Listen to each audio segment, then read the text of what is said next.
Fantastic. Good afternoon, committee members and other parties of interest. This is the evaluation committee meeting for RPS 25-00379, professional architectural/engineering services for CDBG-DR single family housing repair and replacement program. My name is Ethan Kersey and I am the buyer assigned to this project. This meeting is being held in part by means of communications media technology and has been publicly noticed. Active participation will be for committee members only. Provisions have been made for any member of the public desiring to have access to view the meeting. The recording will also be available after the meeting has ended. If you are watching online today, please make sure you mute your microphone and turn off your camera for the duration of the meeting. Please be advised that the cone of silence is still in effect. All meetings and correspondence must include me. Again, for the record, this meeting is being recorded and has been publicly noticed. At this time, I'll ask each committee member to introduce themselves for the record, beginning with the committee chairperson. Hi, my name is Cheryl Howell, and I am Assistant County Administrator of Community Impact. And first and foremost, I just want to thank everyone for participating, bringing your skills and your expertise into this process. So thank you. I'm Brenda Viasia. I'm Acting Director of Affordable Housing Services. I'm Nicole Gelra. I'm the Compliance and Monitoring Manager at Affordable Housing. Sarah Williams, I'm Architectural Services Manager with Capital Programs. I'm Kim Rogers. I'm one of the Technical Services Division and engineers over at Water Resources. John Waller, Director for Facilities and Real Estate, Hillsborough County. I'm Rob Parkinson. I'm over the county's Criminal Justice Grants Management Office, as well as Management Budget Department. Thank you, guys. On November 7th, 2025, we received a total of 9 proposals in response to RPS 25-00379. However, the proposal submitted by Stride Engineering Group was deemed unacceptable and will not be evaluated further. The committee will discuss the remaining proposals scored or received in alphabetical order. Each proposal is to be evaluated based only on the information provided in the proposal as it relates to the requirements and evaluation criteria set forth in the solicitation. I'll now turn the meeting over to our evaluation committee chair, Cheryl Howell, to lead today's discussion. Thank you so much. Again, once again, my name is Cheryl Howell, Assistant County Administrator for Community Impact. And today's discussion is, or relevance is around selecting a firm, or at least one firm, for A&E services for the Community Development Block Grant Disaster Recovery Program.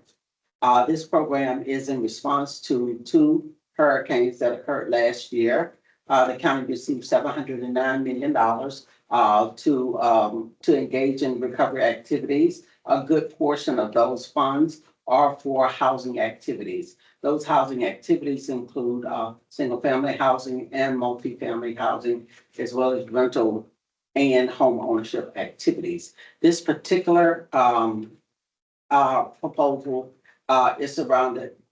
is for single family activities. That means those smaller county developments, including just what we consider as single family. The county's evaluation framework is built around 4 weighted criteria for this. This is the ability of the firm and its professional personnel, the experience with projects of a similar size and type, the willingness and ability to meet schedule and budget requirements, and the effect of the firm's recent, current, or projected workload, which is going to be critical.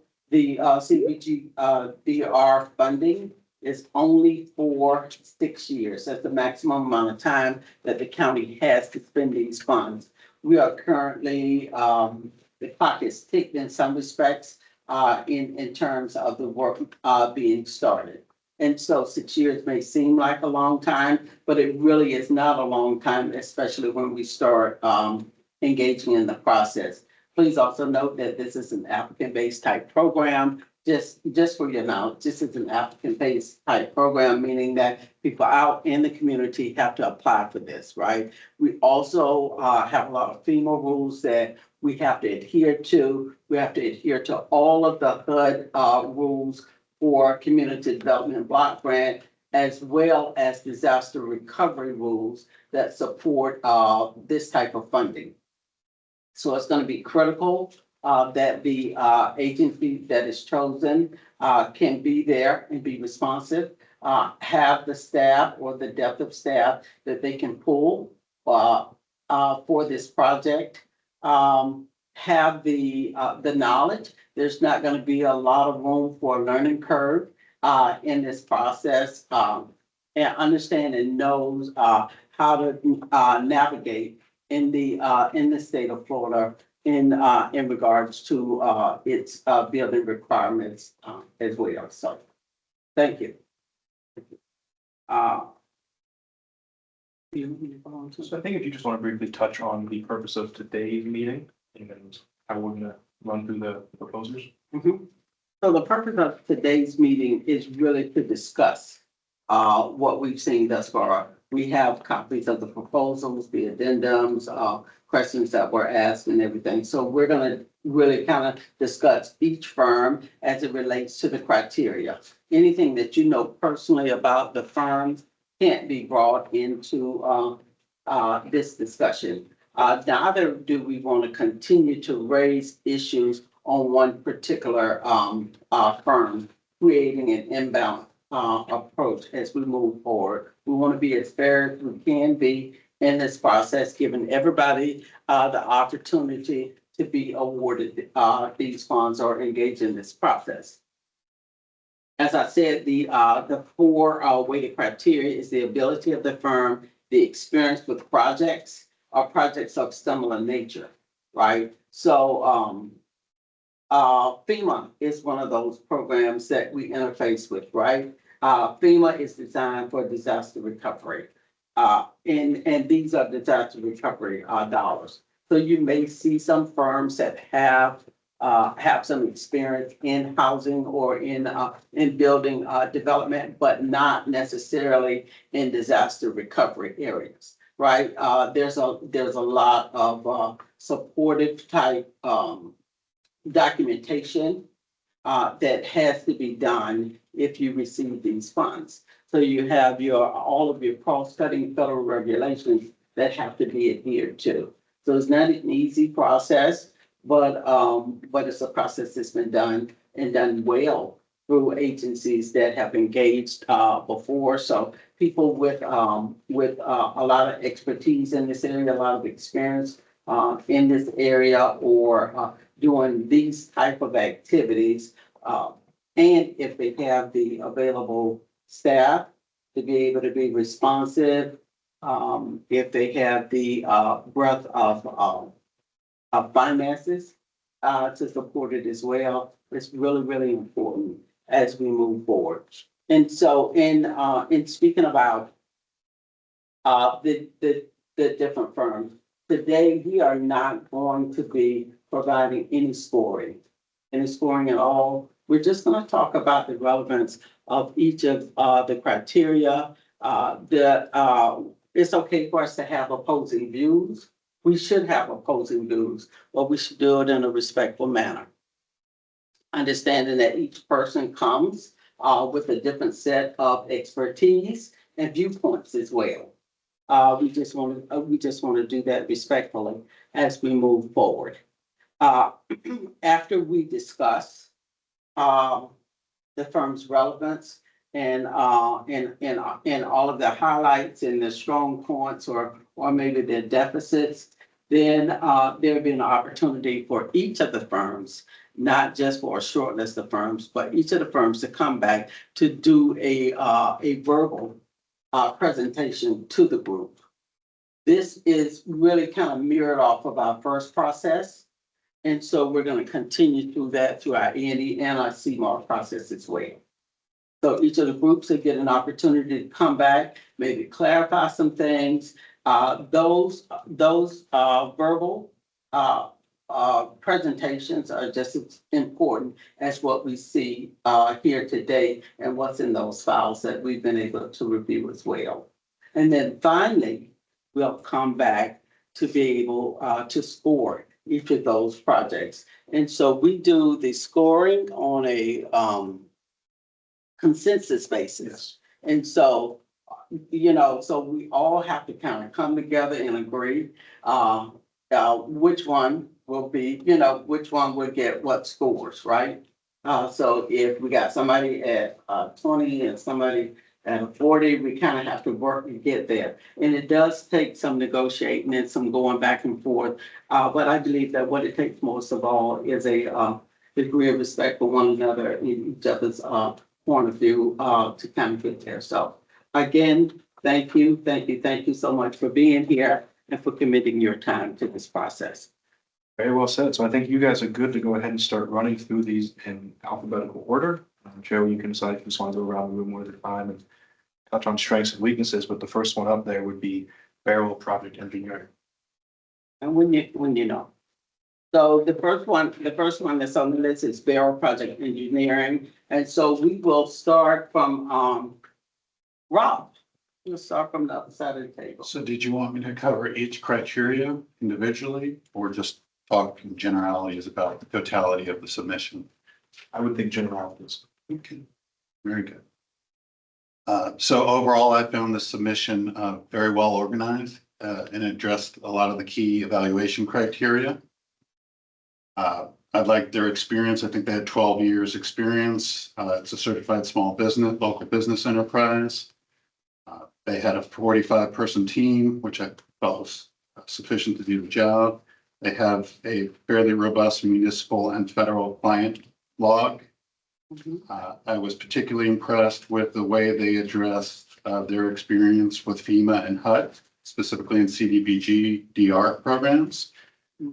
And as somebody who works in the grants arena, I really appreciated how they fairly consistently address the requirements of 2 CFR Part 200, 24 CFR Part 570, Davis-Bacon, and it was consistently addressed throughout the document. So it gave me a fairly confident feeling that they know how to jump through the federal hoops that we will need to jump through as an organization. Thank you so much. And I also agree. I was totally impressed with their resume and how they weave those things through. Is there anything else that you want to add to your contribution? Well, I don't want to monopolize our time, but just highlight that about 25,000 residential inspections, about 500 rehab designs, and again, a very robust HUD and FEMA experience. Any areas that you thought might need shoring up? I think as we discuss the other ones, we can talk about the strengths and weaknesses down the road. But again, overall, I found this submission well organized and fairly robust. Yeah, I think I agree with everything Rob said, but in terms of, one thing I noticed was, they were heavy, and I went back on each of these, I went back and looked to see what they advertised themselves are. So they're heavy on structural and engineering inspections. That's not to say that a lot of the other firms are subbing it out, but I just want to note for the record, they are, they look like a very solid company. But as I understand this, we're looking for architectural services as well. I just want to clarify something. Some of these projects can go as high, individual project can go as high as $7.5 million, if I read it right, or maybe I'm not. Okay, well, that'll be a question for later on for you to answer to me. But I would just note that the only thing I noted on theirs was they were heavy on the one side, but again, that's why we invite them in to talk and meet their team. And so just for clarity, yes, sir. Just to dovetail on what he's saying, in those circumstances where they were using subcontractors, I made sure that they had established a partnership with a subcontractor that will address those issues. Good to know. And just as an FYI, many of the homes, if they can be rebuilt on those same lots, will have to be elevated, right? And so that's a whole nother process for somebody that does not have that in-house. Right. So them having that kind of structural engineering in-house is really targeted. Yeah. Jose. I noted the same thing. The folks are clearly have a very strong structural engineering background, which is great. Engineer, love that. But I didn't see any architects there are no architects listed on their org chart, their proposed people, or any of their resumes. And if my understanding is correct, that is a core component of the RFP. So that would be my concern. The projects, again, show very strong engineering and yes, with federal dollars involved. But the only project of the ones presented that had architecture, that was a sub-consultant. Schedule and budget. They talked a lot about inspections, and I didn't see anything about inspections in the RFP. I'm sure that's a component of any of this, but it seems like their discussion about themselves was very weighted on that, which I'm sure is a significant strength of their firm. But I'm not sure how well that aligns with the RFP and our needs. What else did I see? I saw a lot about report turnaround and their responsiveness and QA and those things are all great. I would have liked to see them kind of walk through their approach to managing a project and managing schedule and managing budget. And so I wanna clarify a couple of things in response to what you said, especially about the inspections. And so it's gonna be critical for any team to interface with CMAR, right? Because the work in and of itself is contingent upon the inspections, right? And so in the signing off on each phase for the A&E firm is gonna be critical to whoever owns this, whoever is owning and managing this project, whichever department is owning and managing this part. Because what it does is it creates some accountability for our CMAR agency through our E&E firms, right? But the inspection portion is going to be critical. Okay, And so that's good to know. when I talked about whether or not the a home had to be elevated, that's contingent upon the inspection, right? You know how tall it has to be, right? All of those things would have to kind of fit very, very well into the process itself for, and so you'll have these two entities or three entities that'll be working together, and that kind of have to come together and weave together so that it'll be a strong process. The inspection, the inspection, the CMAR and the architect. That's correct. I have a question, Cheryl. In one of the proposals, they said they were able to do it simultaneously. Is that something that we should be thinking about? A, CMAR, and one else if we want.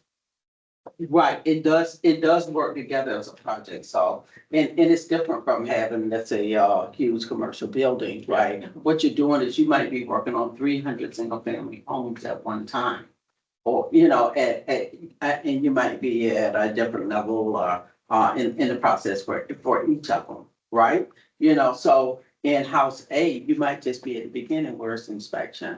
For house D, you may be in the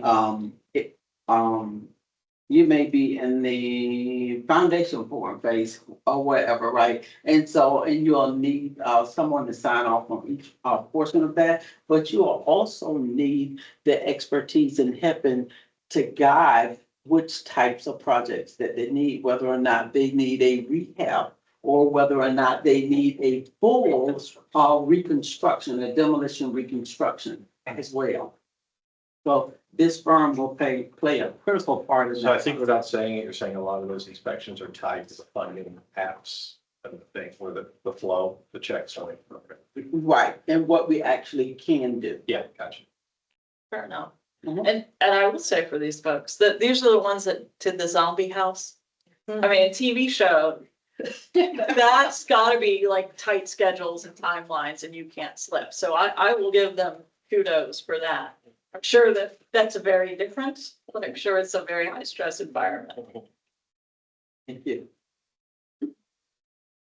So similar notes, I understand that inspections are a critical part, but I also think it is a specific part of this project. That the work has to be tied with other engineers, contractors, architects, and that I think this proposal in particular is lacking in that part on how they interface throughout that process.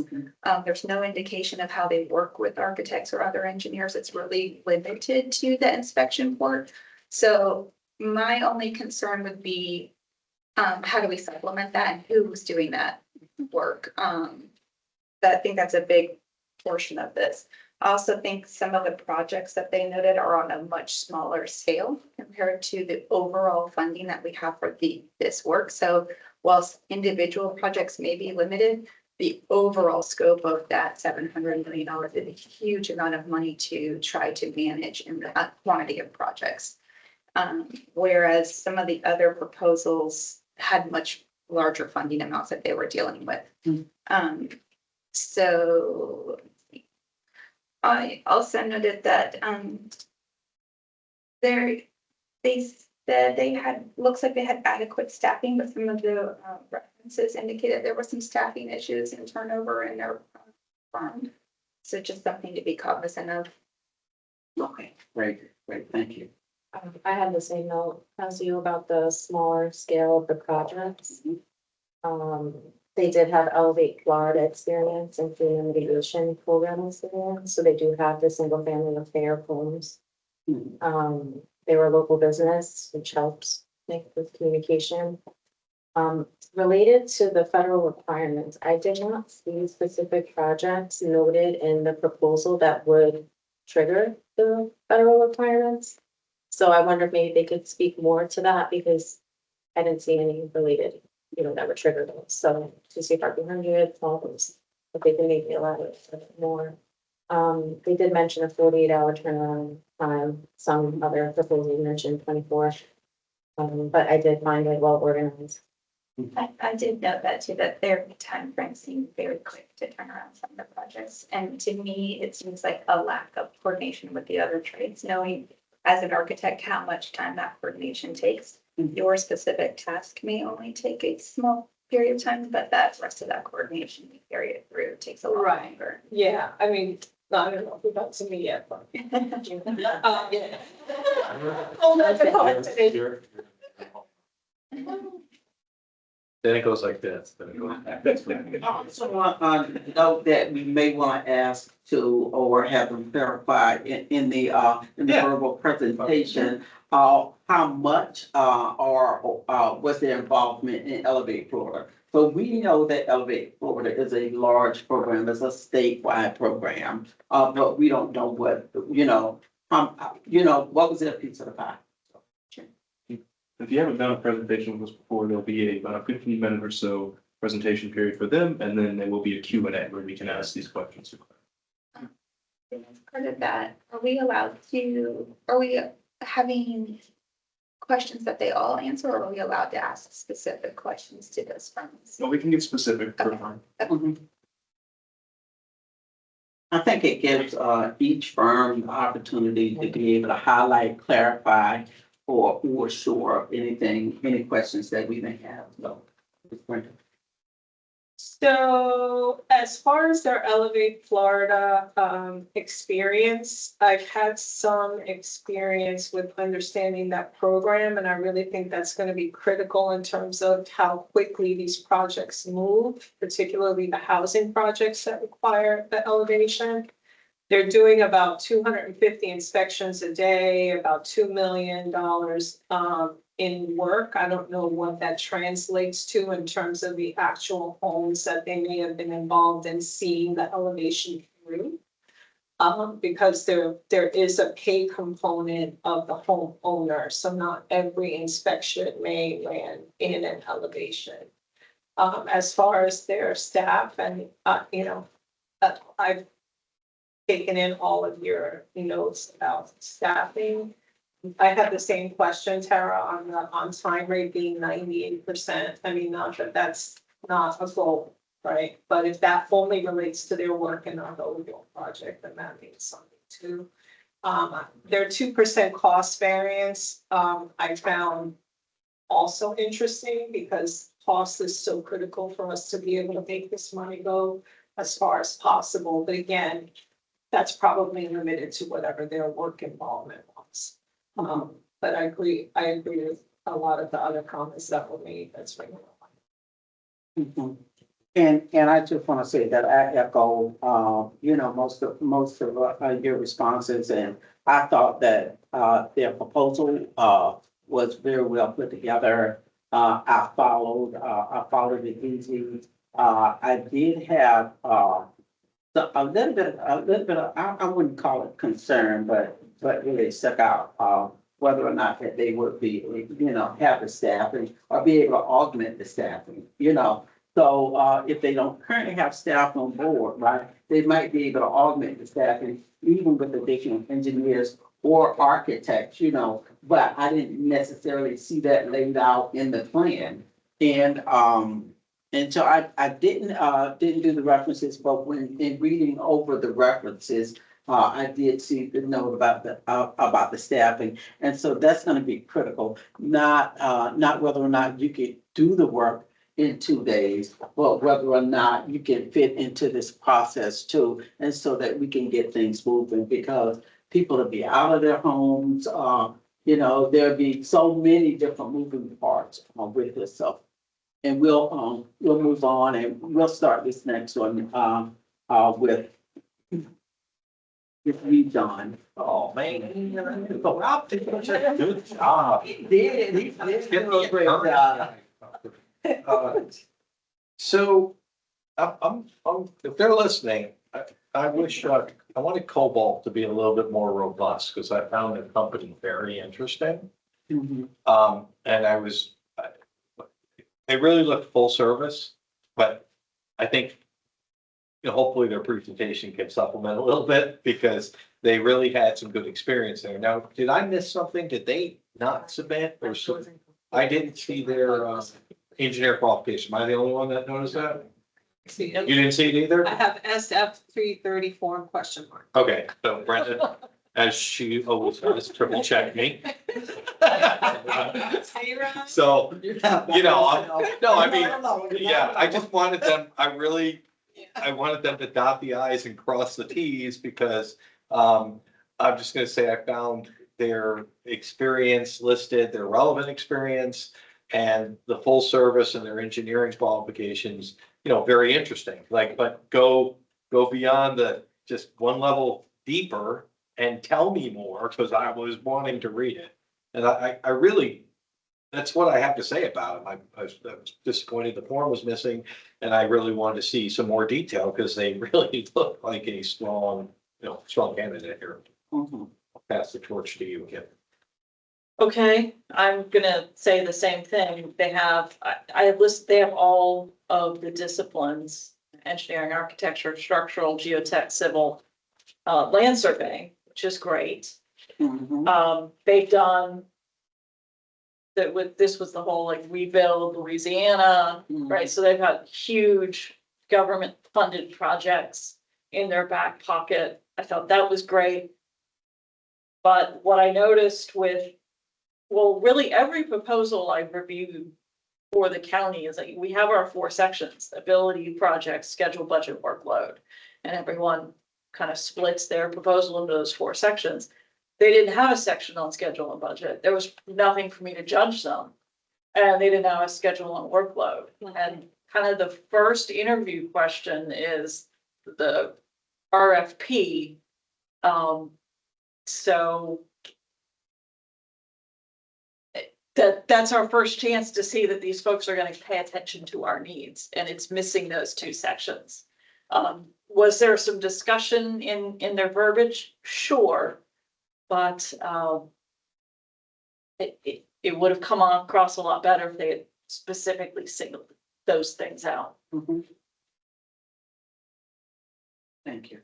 Great. Yeah, similar comments. I was really excited in the first couple of pages because of the work that they had as far as the projects and the team that they were presenting for the projects. And I was like, perfect, they're hitting the mark, but then there's no literally information on how they manage budget, and because these are huge budgets for these projects. How do they manage this budget? How do they meet the schedule? What is their normal process? I don't know. So I kind of feel like the proposal went high and then just kind of tanked a bit. So I'd love to hear about that process if possible, and, how did those projects actually Yeah, I get have a done? question for Ethan. So we're allowed to consider the oral presentation if it wasn't submitted within the written proposal? Sections 3 and 4? Because I agree that I don't feel like I have enough information to be able to judge them on those two criteria. To an extent, they can't submit us new written information. Correct. They want to I get that. provide some verbal about how they manage the We project. can consider that as if it was part of the proposal. Is that- Okay. Like, I read through everything thinking sometimes they'll slip it into their, Mm-hmm. the other sections, and I just found it limited, what they were saying about that. So those were my biggest comments about this proposal. Ms. Nicole? Sure. They were one of the only few that had actual CDBG-DR experience, so, that says a lot. And, I have high hopes as well, because if this is a specific funding source with a specific set of guidelines, and if they've already done that for a large scale project, that would have been great, but everyone said I didn't listen to the reports. I don't have anything to add. I feel exactly the same way. Yeah. Yeah. Very strong. Yeah, reminded me, it really, I was like, did they run out of time? They're obviously very busy. There's no doubt about that. Obviously, but the fact that they have DR experience at a state level, it also begs the question, who their partners were, in this process, and did their partners take care of a part of this? Because, in looking at them, they remind me of another large firm, like, it's a compliance firm, really. And so, a lot of times they do have, very capable partners. Typically, none of these firms come in by themselves. They usually bring in partnering agencies to work with them to shore, what they don't provide directly. But it just leaves a lot of questions on the table. So I go from Rob. I concur with everything that everyone has said. I mean, honestly, when I got to this proposal, I think it was the second proposal I reviewed, I actually contacted our procurement person to make sure that something didn't get missed when the files were brought over. Missing the Form 330, missing substantive parts of the proposal. When I was told that this is it, it was a little frustrating because, as the rest of the group has said, this organization has tremendous history of CDBG-DR in the Gulf states. They certainly have capacity and capability, but it wasn't articulated in this proposal. And we can't assume. We absolutely can. And although there was enough information to score the first two criteria, there was not any information to score criteria 3 and 4. Right. Hey, all right, great. And so we're gonna, move right along. And we have our CFA Central, and it's on you. Okay, so these folks had all of the disciplines. I've got engineering, architecture, structural, MEP, electrical, geotech, civil, and they included community outreach, which I thought was great. Great addition. They have all the sub-disciplines. They've got a senior PM and a deputy PM who looked, like they have lots of experience in the industry. The one thing I noted with these folks, they had some great example projects, but those projects were not on the resumes for the PM and the deputy PM. Now, that happens sometimes, especially if this is a really large firm, and I actually don't know anything about these folks. But it's always just something to think about. It's not necessarily a negative. They could be brand new employees and very capable employees, but they wouldn't have those specific jobs on their resume. But it's just something that makes me take a closer look.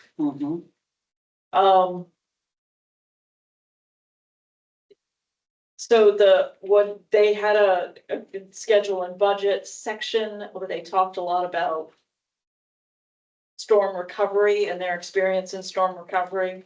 It looks to me like they have the CDB, or at least the disaster recovery government funding. Mhm. They had a really good discussion on risk, which is a huge component of a problem, is identifying and managing risk. So I thought that was great. So couple things for me to think about, but I think overall it's good stuff. I want to say I thought it was too, and, you know, I just want us to remember as a committee that we are looking at the firm as a whole, which is really important. So they might have a very deep bench, right? Yeah. Looking at this firm and, the totality of their experience. But the people oftentimes come in, they get new people, you know, if you understand the consulting business, it's always people kind of. Oh, yeah. Yeah. Thank you. Just to confirm, this is CSA Central, correct? Yes, CSA Central, yes. So I also noted that I felt this project team was very complete, with many years of experience of similar projects. And I thought they had a very robust understanding of the scope.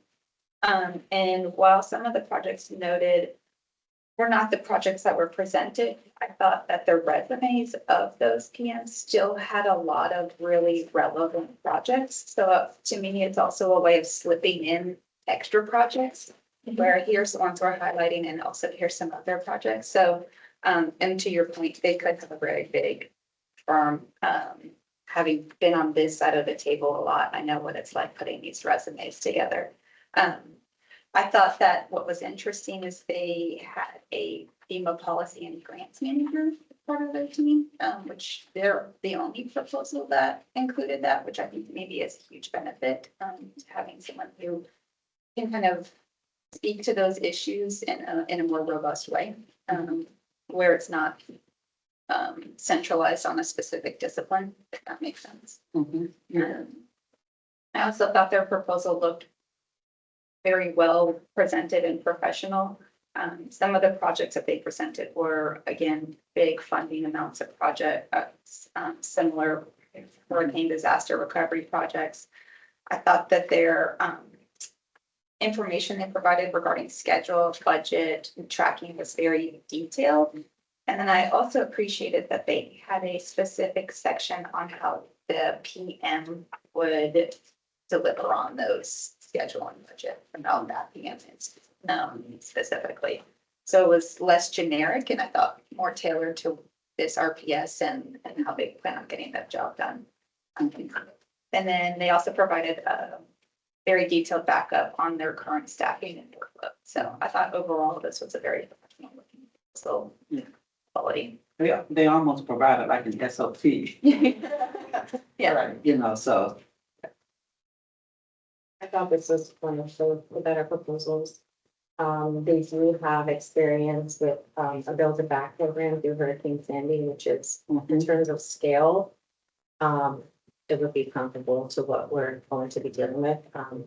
Build a back had its own issues, but I think that they were able to develop best practices from what issues that they had developing the build a back program. And I think that that kind of experience is stellar. They also mentioned the way that they could accelerate proposed project schedules by implementing design and construction phases. You know, they could overlap them when feasible. And I think since we're on a time frame scale here, that I think would be beneficial. Work that is good, great. And I thought that they were the most honest when it came to budget hurdles and how they would deal with that. And I just want to add, just for everybody's knowledge, that Sandy was one of the newest disaster recovery programs. So disaster recovery hasn't been around for a long time. So when you have those firms that were involved in that from early on, what they do along with the funding agency HUD is that they learn from all of those different programs. So when they continue to renew, when you get iterations, new iterations of the program. So it's good to know that they were working early on in the process as well. Ms. Brenda?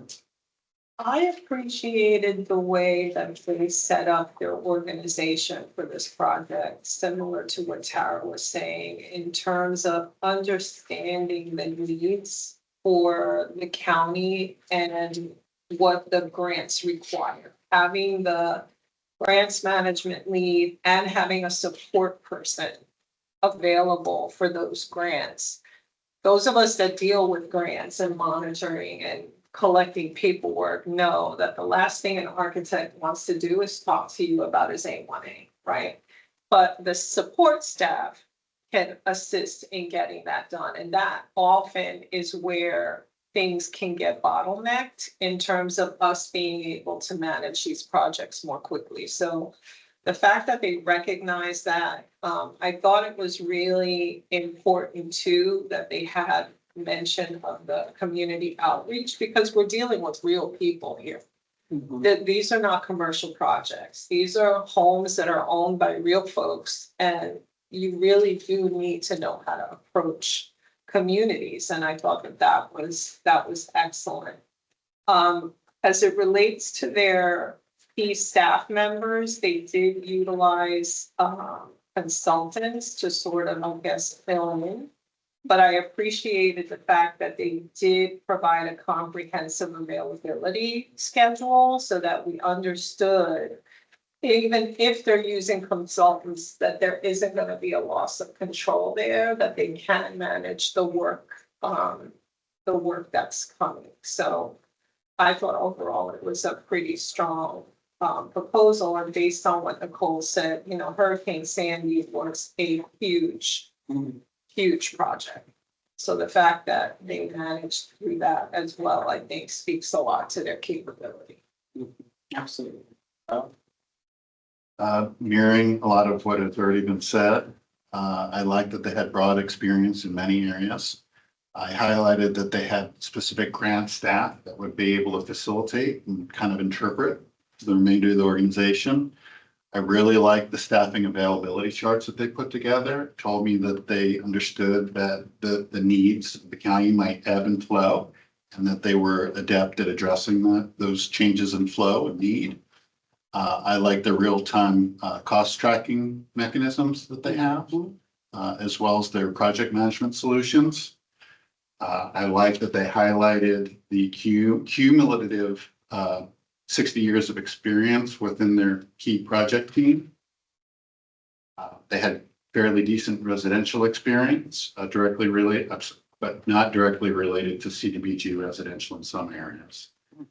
I like that they were using a detailed project execution plan at the beginning of each project, which I appreciate. I also noted that they were using HoloBuild and LiDAR to streamline construction. That could be a very important tool when you're doing a build to cost project. So that's, there's not a lot of organizations that are doing that, but they are. And again, those workload graphs told me that they understand that, the county needs may ebb and flow. It's a 6-year project, and they seem to be prepared to adjust as required. Absolutely. Thank you.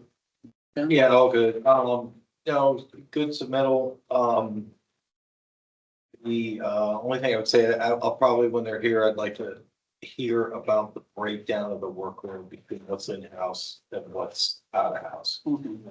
Their out-of-house people had a lot of, at the end, we don't need to talk about that. At the end, I want to ask you about reference checks and also what they put in here, because in general, we didn't get, there was a lot of no responses, but when we look at them, some of their subs, Hillsborough County's listed with their surveyor and other people even solid. We have the ability to check on some of their subs. Anyways, I can recognize 3 projects in.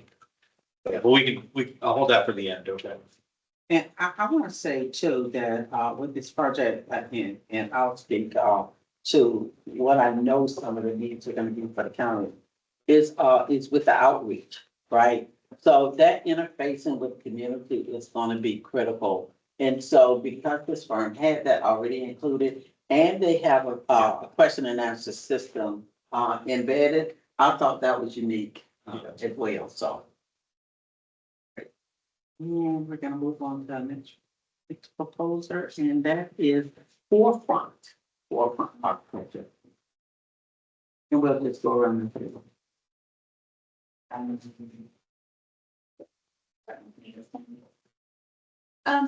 noted on this proposal that this project seems to be complete and had some superior experiences, in general for the project like, members. I didn't think that, the projects that they completed, had the same complexity potentially as some of the other ones. They had a few projects that were similar size and scope. I thought their response on budget and schedule was complete and thoughtful. It looked like they were working through, how they would deliver the project, how they would work with multiple, trades. So I appreciated that, and, they look like they have adequate staffing, in order to complete the project. Okay, great. And just to be able to clarify, the portion of funds that's set aside for housing programs, is about $200 million for single family. So just, just so. For single family is 200 mil? Yes, Okay. approximately. Okay. Some of these projects, they had noted their particular, task order funding and not necessarily the project budget funding. So to me, it's hard to decipher between, those task orders may, be very small and add up. Right. It could just be one big task order. Right. So it'd be interesting if they could clarify what the overall project, budget was too. Correct. And I agree. And some of these programs that they've been involved in are not as complex as a CDBG-DR program would be HHRE or even Elevate Florida because they're state funds. And so I could see them not being a direct kind of comparison of those programs. But I also want to say that you don't get there until you get there in terms of in terms of the size of a project that an organization takes on, right? If they never get to a $5 million project or $10 million project, they can never report being that not honestly. And also I want to say that they have Florida. They have Florida experience, which is a real plus for them as well. And so I am going through each of these proposals, and I'm looking for the highlights in all of them that I can see. So thank you, Alfred. Thank you. They had, the SHIP, home, and CDBG experience, which are all funding sources associated with this type of work, residential rehabilitation, new construction, elevation of homes, impacted by Hurricane Ian, which was one of the more recent hurricanes, and you can learn best practices from that. I didn't see how they implemented some of the regulations and requirements associated with the most recent hurricane they worked on, but maybe that was just missing from their proposal. They could have experience with that, and they just didn't mention it. So maybe we could clarify that a little bit more. Like was mentioned, the project scale is much smaller, but the only, don't try until you get the big ones. I thought they had adequate staff, but I also thought they had a lot of current projects going on. So I was wondering if that might be an issue. And then they also mentioned the 24-hour response time, which when you have a homeowner who's feeling down there, that could be helpful. Okay, great. Brenda? I don't really have much more to add than what's already been said. The rapid response I thought was really important. They did mention some other funding, but I didn't see them again tied into projects that have occurred within the past 5 years. I noted that they had a lot of sort of commercial experience and some of the single family experience, which is what we were really looking for. But I certainly thought that they were capable for. Great. Rob? So not a lot to add. They had a great org chart. I particularly focused and liked their work on Me Cares, the Ocala single family projects, and Elevate Florida. Yeah, I noted what you noted, Cheryl, Florida experience. That was number one. Number two is, I know some maybe comment on their size, but if you look at their projects, these guys do the dirty projects, like rehab, remodel, existing businesses in place. Keep in mind that we have homes that may be occupied, things like that. I thought that was a plus for them. I thought it was a real plus too, but when we start getting into elevation. Yeah. And things of that nature, it gets a little bit more complex, not saying that they can't do it, you know, and the DR process is very, very, very complex as opposed to the SHIP funding and some of the more direct, so, yes, ma'am. So I have similar, I did note they have some government funding experience, not specifically CDBG. And their project experience, while they had some residential, there was a lot of, parking garages, hotels, which are challenging but very different. However, I did note that the proposed PM has experience with Pine Island, which I know was devastated in, I can't remember, but it was a couple of years ago. I also I'm looking at my notes on their section on schedule and budget. We just kind of walk through process of the project. And my note is, this is all boilerplate stuff, but it's good boilerplate stuff, right? So it's nothing innovative or different, but I don't want anything innovative or different when it comes to just basically managing schedule and budget. And they hit all the highlights that are important to me for that. Good deal. With Nicole, and we're gonna be moving on to, I just want to say this for the record, innovation design and consulting engineers. Didn't know that they had experience with single family elderly housing. I did not think that they had enough staff, and I didn't think they went into enough detail on any of the requirements for this proposal. They had some CDBG-DR experience, but on a much smaller scale. I'm not sure if the experience will line up with the scale that they need for this particular company. Thank you. And the fact that they use the term modernization infers that their work was probably with a housing authority, but that's something that we can question. And not to say that that's bad work. Housing authorities do great work. They get federal funding as well. And so they could have been doing work with the housing authority that receives direct funding as a subrecipient of CDBG-DR funds, but we just don't know that yet. We can't assume that. Ms. Brenda?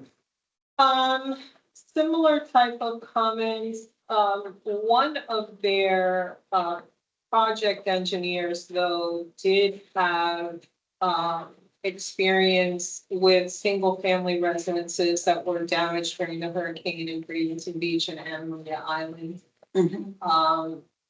In terms of load path, their foundation reinforcements, wind resistance, all the things that would likely be involved in elevating the properties.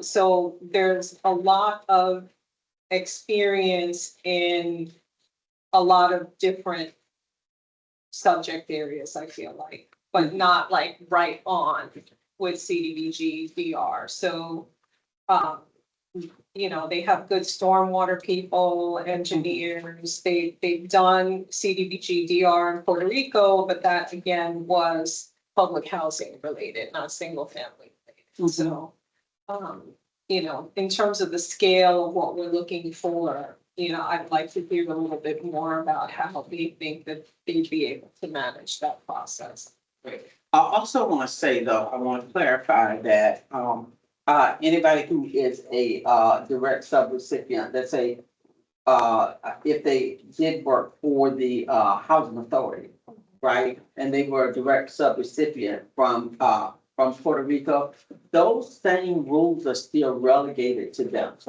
right? So they still have to follow all of those same rules. So there's no, so it doesn't mean that they have a diminished set of rules that they have to follow in this process. So they may not have been the owner of it, but once they receive it, they own all of those rules and the responsibility. Rob? Again, just to dovetail on what's already been said, it's a rather small organization and I have concerns that they would have challenges meeting our needs. I think they had a total of 6 employees and 3 backup staff available. So that was concerned. As far as the format of the proposal, I would always advocate for every proposal to include consistent page numbers throughout. For the evaluators, it makes it much easier to read and then cross-reference as we're trying to ensure that they are meeting all of our criteria. And they weren't the only one to have those issues.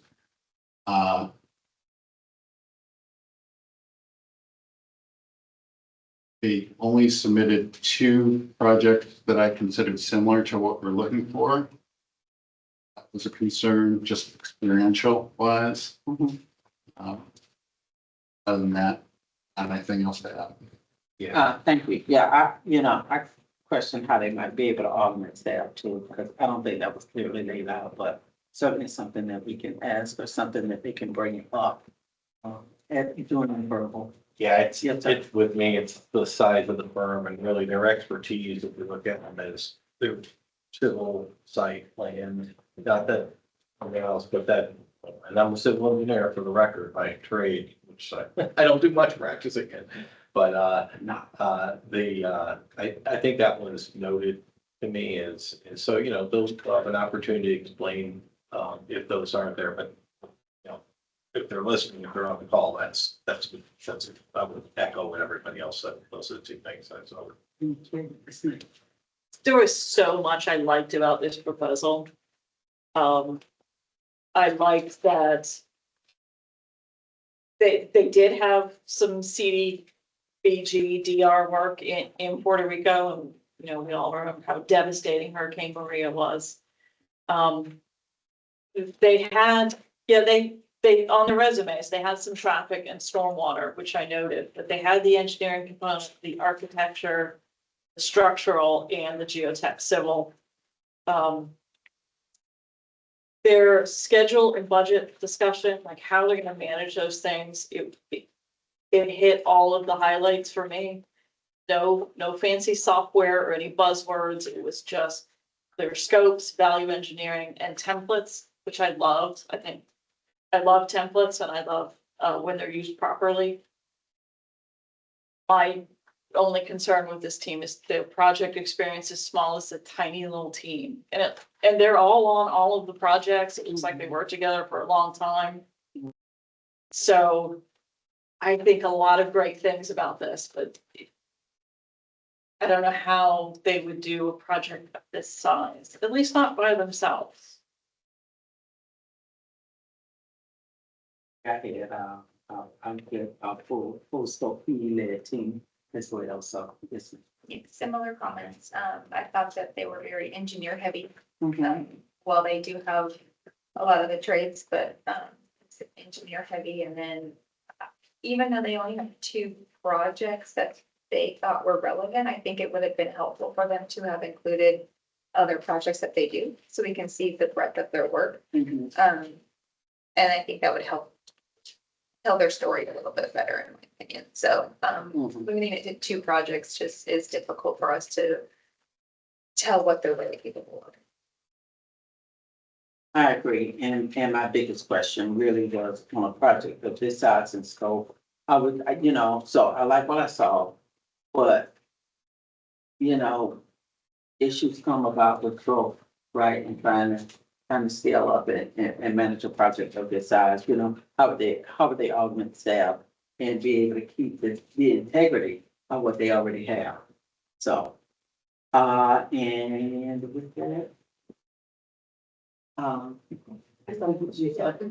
With Brenda, with Gerald McCants, architecture. So Gerald McCann's Architecture is a local firm that has a lot of experience within the multifamily and single family arena. They have a presence here in Hillsborough County, which I thought was great. They have a dedicated staff. They are using consultants too to sort of fill in the blanks, but with a project of this scope, I would expect that if they're a smaller firm. They have experience with Davis-Bacon and Section 3 reporting. I thought that they presented a strong proposal. My only concern here again would be capacity.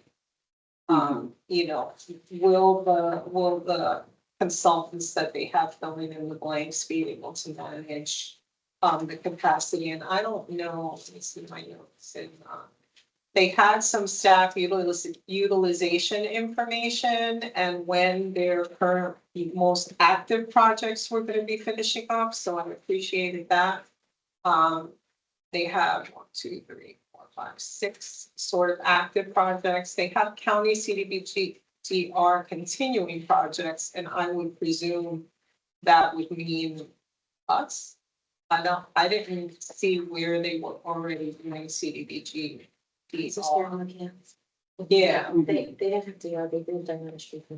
No, I know, but they had put something in their timeline that said county CDBG-DR continuing projects, 60% staff utilization. So all I can understand from that is that that's what they would align with. So I understood. For those projects, yeah. So those are my main notes. And so first of all, I like that they are a, not just Florida-owned firm, but also, that they've done a lot of work in this Tampa Bay, in this local area. That's always good, when you, because relationships mean a lot when you're trying to navigate through these spaces, right? And trying to carve, or shave off time in the process. I also like the fact that they have a lot of federally funded projects that they did complete. But for me, the biggest question was around how you gonna augment the staff for a project of this size? You know, so like, how would you do that, right? And then I like to see a little bit more, I would like to see a little bit more about like, even though these are all smaller, like every project is what, $375,000, most like $475,000 that you could spend on an individual project. Not a lot of money, but it counts for a lot over time. And so now you're not dealing with 10 or 20 projects, but you might be dealing with 200 or 300 homes in different phases at one time. And so being able to demonstrate how you would be able to do that with a small team, whether that means, partner agencies, or demonstrating how you would augment that in every area, that would be important to me. I just didn't see that laid out as well. Rob? So I agree with everything that's been said so far. I really appreciate that they're local. I like their HUD experience. It seems to be primarily multifamily though. Let's see, there was another one that was missing page numbers. Yeah, it's when you're going through trying to cross-reference and making sure that everyone's meeting the criteria, that is a challenge. Again, not a lot of single family stuff in this proposal. This is another proposal that relies on external consultants. And I think a theme that we'll need to see for the in-person presentations is what is the linkage to those external consultants and how are they going to address those needs in here? It's one thing to say, I'm going to use agency A in the proposal, but we need to know how they're going to meet the needs of the county. And how they're going to control that process. Correct. I like that they included an exemplar of a project schedule on page 28. That's sometimes putting it in very concrete operational terms, helps a reviewer. Did that. I like the discussion about the federal projects that were completed on schedule and within budget. I think it was 3%. That was also around page 28. But again, local agency that probably has good capacity, but can they meet the needs of the program so large? That's the question. And how are they going to work with their subcontractors? And so, FYI for everybody, even if they're doing multifamily work, that most of the regulations still come from that same code of federal regulations, basically. No, that's a good point. I actually put notes on a number of these proposals because the HUD definition of single family is a lot broader than most people think. So the definition is a residence consisting of 1 or 4 dwelling units. And there's a way to adhere to HUD criteria by chunking up this dwelling unit so that we get more bang for the buck. Some of these proposals got that. You could tell they weaved it in. Some, I think, just focused on individual families and single residences. My interpretation was the HUD interpretation. Wonderful, thank you, Rob. It's kind of wild for doing this whole. Yeah. So for the record, I don't need page numbers, but you might want to put them on your slides when you come here for Rob. Drawing is helpful. No, I agree. I think great local firm. I think the comments about capacity or what came to my mind is, okay, this, we know what they do. It's a question of the ramp up. How you're gonna do it. That's it. Okay, good deal, good deal. That's always a concern in how they will own that process. Exactly. Yes, ma'am. So again, there was a lot to like in this. It looks to me like they are an architectural firm. But I've got checked off here, the engineering, architecture, structural, electrical, geotech and civil. And they have plans, they have a plan and an org chart to fill in those gaps. So I thought that was good.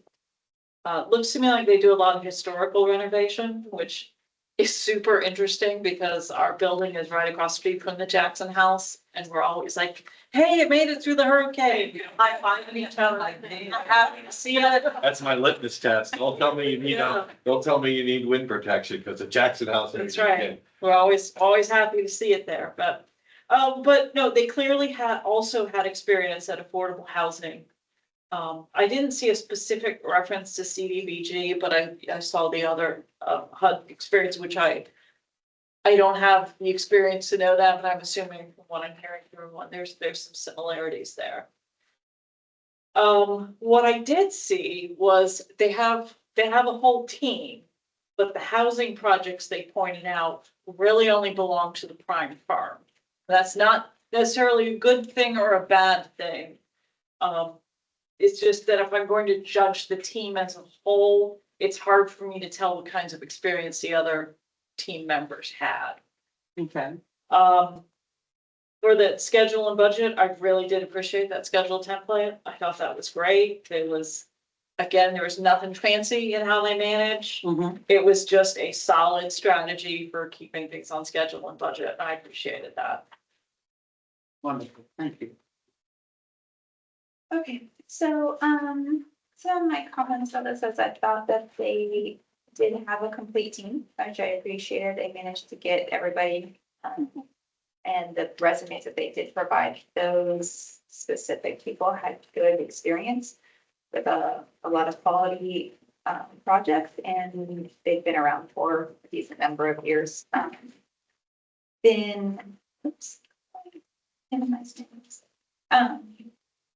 I thought that some of their projects did have some significant value, that they did note some, HUD and federal projects.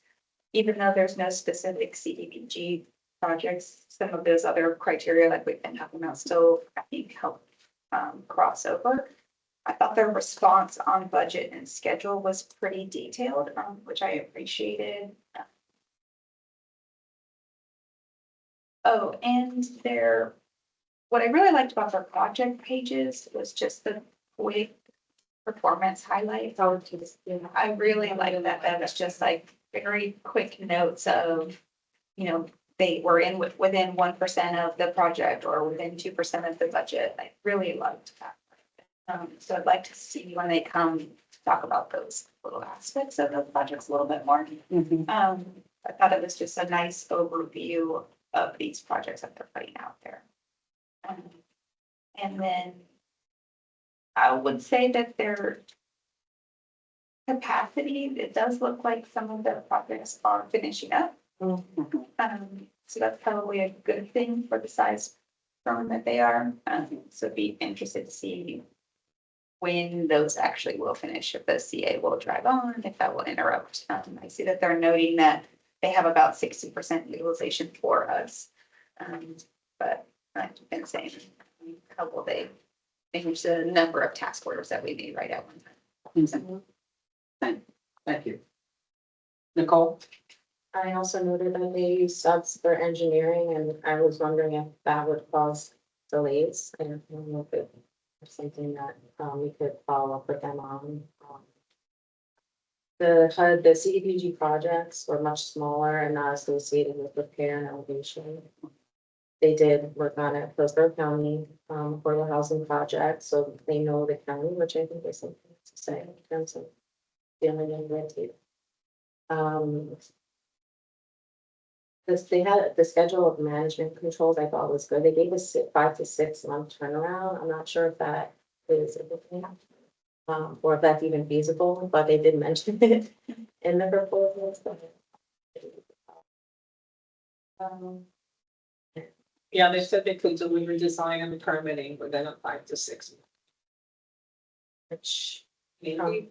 yeah, experience, I'm not sure if that, or, they're individual homes, so some could, some couldn't. And they did mention the data taken and, for CDBG and CDBG-DR, they're the same, so having that. Helpful. And then they also mentioned that IBIS is the federal reporting system. We won't be using that system when we're reporting, but just having that knowledge of how those systems work, I think is helpful. And some other firms might have it as well. So, but they did put it in their proposal that they have the metrics for that. And so I had some of the same questions that you had, but balancing that workload or controlling that process was really a question for me. Well, one of the things that I saw in there that I thought was interesting was their permitting coordination. And working with development services, having that relationship, being able to get through permitting is critical. It is critical for any of these types of projects. So having that the history of working in Tampa Bay and in Hillsborough County and on affordable housing projects, along with their ability to get through the permitting process, understanding because it varies from place to place. Having that basic understanding of being able to work through the HUD process is very, very good, because if you can get through working with a public housing capital project, really, you'll get some additional gray hairs over that one, but yeah, so. All right, we're gonna move along here, and we're gonna move back over to you, Rob, for plus architecture and planning. Okay, so some notes. I believe they had 9 staff with 2 engineering subcontractors. That's another organization that's on the smaller side. Their residential experience appeared to be mostly on the high end. I have a note in the proposal that says, "I want this house." So I did have some concerns that although they certainly have tremendous capability, I don't know how what they're doing and have done ties directly to HUD and CDBG activities. Thank you. John? Same thing. I noticed the same thing on the mostly high-end residential. Yeah, me said the same thing, well-rounded residential design, but that's federal. So that this is really a square peg, round hole situation. Yet, yes, those pictures are beautiful. They clearly build beautiful luxury homes. Mhm. The schedule and budget section, the very first picture was of one of those fabulous homes with a woman in a bikini, and there were luxury cars. And like, it's like the marketing team is great for a different client. Yeah. Leave the bikini off. I'm trying, I don't wanna judge, I don't wanna judge, but it's Yeah. not, square peg round hole. I Let's think stick with I that. think that's a Thank really you. good way to sum that up. The same comments about these are very well done architectural projects, but not quite what we're looking for here. Mhm. You should make me bad. I feel bad. I bring that up. High end, a little bit on the Yeah. high end. Yes, and while we're looking for the projects to be thoughtful on how we're spending the money and architecturally sensitive, we still aren't necessarily looking to spend, millions of dollars on one particular house. So, No, we won't be doing that. yeah. Not at all. So, I did think they had a really complete proposal, Mhm. just to say that out loud. If they're listening, I thought that they had a good section on their schedule and willingness to meet timeframes and that sort of thing. But just the lack of knowledge of the actual criteria of federal funding, I think is kind of the limiting factor for me. Right, yeah, I just think they, kind of got the client wrong. And the clientele that we're gonna be serving are 80% and below the area median income. And also just to add with our, 2 CFR 200, the uniform administrative requirements, all, funding has to be, and all that expenditures have to be reasonable. So. Yeah, no, big flush No. homes. Yeah, Same kind of comments. Their managing partner had no residential experience that I could see. It was mainly, pump stations, pool buildings, facilities buildings. And I had some concerns about their workload. Some of their folks only had 15% availability, and that was one of their subs. So we're a peg round hole for me too. mhm. Great firm, but application. So I just want to say impressive, those were impressive. I did, note here that they were, they're well-rounded, residential team, but they just lack the federal experience and, I just think they didn't get the client right, so. And we're gonna move. Let's start it. Yes. Okay, and we got Sandbar Architecture. Yeah, so, this was one, I'll be direct, a little mixed on, like a solid firm. Mhm. Not quite there on the kind of the federal level of experience we were looking for. So it's almost like one of the previous ones we talked about, say McCants, or Bill McCants said, I'll know McCants had more experience. But can they ramp up really, when I look at this? So it was really with this one, just the size and the lack of experience in what we're looking for in terms of that. Mhm. And this is the one that is, I believe, were they based in Tarpon? I'm trying to remember. Yeah. Yeah. Yeah, so I mean, somewhat not Hillsborough, but, Pinellas. Yeah, Tampa Bay region, so I'll note that, but look, very talented resumes. Mhm. Thank you. Yes, ma'am. So I noticed too that this was a firm out of Tarpon Springs, but it looks like they have also merged with someone in is it Virginia?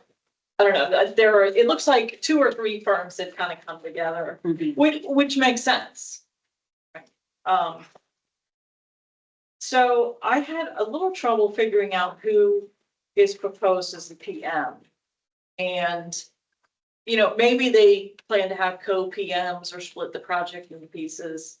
So I would just like to hear some discussion on that. What really struck me as odd was the resumes, we're used to seeing a person's resume, their basic credentials and then example projects. These resumes almost look to me like they were job application resumes. These are the firms I've worked for and these are the positions I held in those firms. So that didn't tell me a whole lot. If I were hiring from a job, that probably told me a lot, but if I'm wondering what kind of projects they doing, that doesn't tell me as much. Mhm. The projects I thought were really good, the example projects, they're smaller. But I think they kind of tick all of our boxes. Again, my problem here was it doesn't tell us who their client was. Were they subs to someone? Did they work directly for a municipality or some other government agency? And it didn't say that. And I noticed with the reference checks, there was no contact information provided. So again, that's kind of a, here are the, this is your first job application. Here are all the things we need in your job application, and there's something out. Mhm, mhm. Schedule and budget, there was some good stuff there. They talked about managing risk and templates, which I'm a huge fan of. It was a little, it felt very AI written, and there were some phrases that just didn't make sense to me, like costing risks in real time. Maybe that really means something to people who have more experience than me, but that didn't mean anything to me. So I'm a little concerned about some of that language. So I'm mixed. Yeah, there's a lot of good, and there's some things that are cause for concern. I'm smiling a lot during your comments because I think I wrote down like the same thing. I literally wrote, who is the main point of contact? I have no clue who that is based off of this proposal. The main architect says he's 90% busy. Right. That was my base. And so I'm like, is he our main point of contact? Because I can't tell, but then his resume also doesn't give me what he's worked on. Similar comments where I felt like all their resumes were directors and presidents and nobody I want to know who's the meat and potatoes, who's working on the project. While you may be overseeing, I need to know who my day-to-day person is. I didn't see like an indication of years of experience for any of the staffing either, or when the projects were completed, which I, again, am questioning what's the relevance. And so when you said that about AI, I actually, as I was reading it, did I read this already in somebody else's? And then I started going back through all the proposals to see if they had the same verbiage, to see if it was done, because it felt kind of canned in some ways. So I'm not really sure how to describe that, but there were just definitely things that made me go, where did I see this before? So, and then I like said, questioned everybody's proposal at that point, or the same. So, anyway, I think my biggest comment on that is, yes, size, who is working on the project, and then when I read the entry letter, I was like, oh, great, they have lots of experience with these kinds of projects. They mentioned CDBG over and over again, but then there was, once you got into the projects, there was really no indication that that's true. So. Thank you.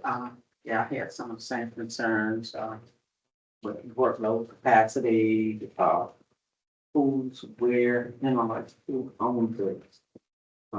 That's all I got. They've mentioned Florida projects, but not federal or state funded. So if they can elaborate, that would be helpful. I didn't, the staff, it was confusing to figure out who was who and if they had adequate staff. And, disaster related, recovery. And my other point was that they had some HUD familiarity. That's what I put in there, right? So they're alluding to it, but I think that it would be helpful to the group if they provided some clarity around their specific projects, even if they were not at this firm at that particular time, those who would be directly involved. So that would be helpful And it's always helpful when we do reference checks and there's contact information in there. I want to say that is always helpful. So if any of the firms are listening, I hope you hear that.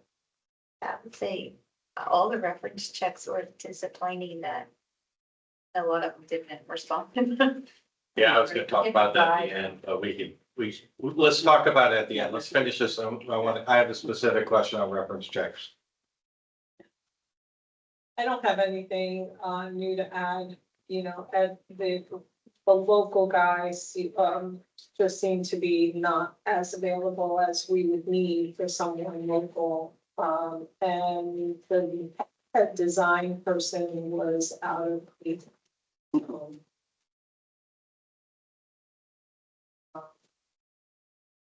unification of resources. Mhm. Okay, great. Thank you. Yes. So I had similar observations. For me, it was hard to track what was going on post-merger. Multiple organizations that merged. Mhm.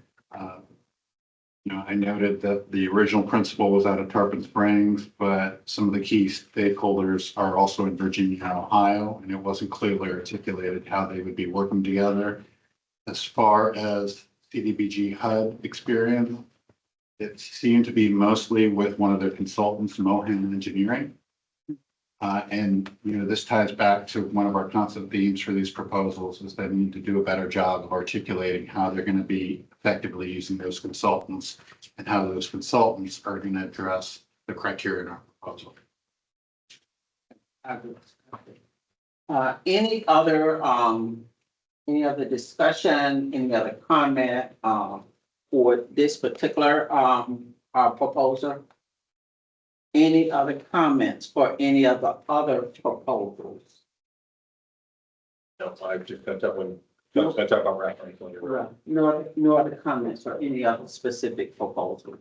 Okay, and, okay. Yeah, so same observation. So to me, especially with the amount of money involved, references are very, very, very important. Across the board, Mhm. I don't think there's one proposer in here that, so if you're gonna list a reference, you should have already called them. They should already know what Absolutely. they're saying, and they should have already given us a response. So I don't know what the rules are or whatever, but it would be, because this applies to every single one, all seven. It's not But just this- we need, this proposal. we absolutely, I think, Cheryl, should have reference checks that they gave us from all of them, not left a voicemail, didn't respond, whatever. That's my only concern as we get down, because some of these could get down close to each other. And I understand that, and while I appreciate that, right, Yeah. we have a process that we go through, we kind of. Yeah. Right, and really the onus is on those proposals. Yeah. Right? If I went for a job, there's no way I would give a reference check to someone that I have not even spoken to and say, I think I worked with them, I'm not quite sure when, or don't know what the phone number is now, and just kind of leave it up to chance. Yeah. So there is a responsibility, and the onus of that responsibility lies with those proposers Yeah. to be able to get their house in order when they're going out for money of this size, or any money, really, if you're dealing with a government agency, we're Hillsborough County. Yeah. Okay, and so just in bringing that amount of respect to the process is minimal. And so we should not be calling all over or back, there should already been a discussion or at least have that minimal information included so that there will be an expectation from the person on the end saying, hey, I know they're going to be doing their references. They know when these close out. So there's a time frame in this as well. I 100% agree. And again, this is not the private sector. This is governmental funding. And many units of government, whether city, county, state, federal government, have very clear and concise policies on who can even respond to a reference. And you might have one unit of government where a project manager can respond. Another unit of government has to be the director or an ACA. Mhm. It's incumbent on these proposers to find out who that is and then prep them and make sure they're willing to give that. Correct. Thank you, Rob. Thank you. And everything you guys are saying, unfortunately, is something you see across a lot of our states. It's not just confined to this one, so. Anything else, Joe? Anything else you No, want to? no, sir, I just want to say thank you and thank you to the group as well. Thank you for your time, for your attention to detail. This is really important work for the residents of Hillsborough County. Fantastic. Thank you. So proposers, continue to monitor UNA procurement for more information on the next steps in the process. I'll be reaching out to each of you to schedule your oral presentation here shortly. But that will conclude today's evaluation committee meetings for RPS 25-00379, professional architectural / engineering services for CDBG-DR single family housing repair and replacement program. Hope everyone has a great day.